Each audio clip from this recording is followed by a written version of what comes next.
ధ్యానం సమయంలో హృదయం దృష్టిపథం నుండి తొలగిపోతే దాని స్థానంలో అక్కడ చైతన్యం ఉందని తెలుసుకోండి.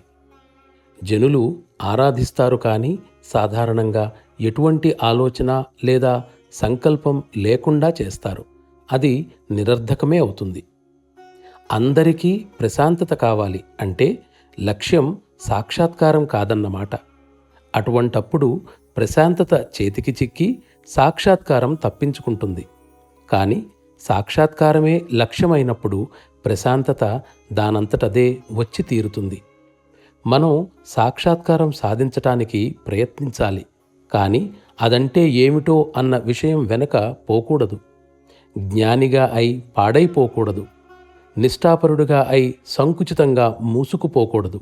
వీటన్నింటికీ దూరంగా అసలైనది ఉంది.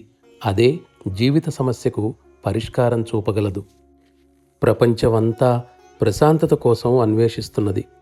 నన్నడిగితే మాత్రం నేను చెప్పేది ఇదే. నేను అవిశ్రాంతత కోసం వెతికాను. అందులో నాకు లభించినది ప్రశాంతతలో దొరకలేదు.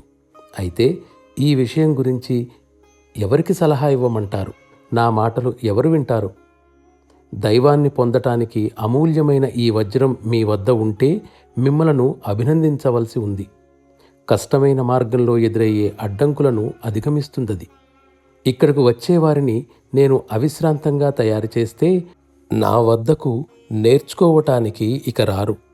అందుచేతనే ప్రశాంతత దాటగానే నేను వాళ్లకు అవిశ్రాంతత ప్రసాదించమని దైవాన్ని అడుగుతాను. ఆ విధంగా పని జరుగుతూ ఉంటుంది. పురోగతి కూడా కొంతవరకు కనిపిస్తుంది.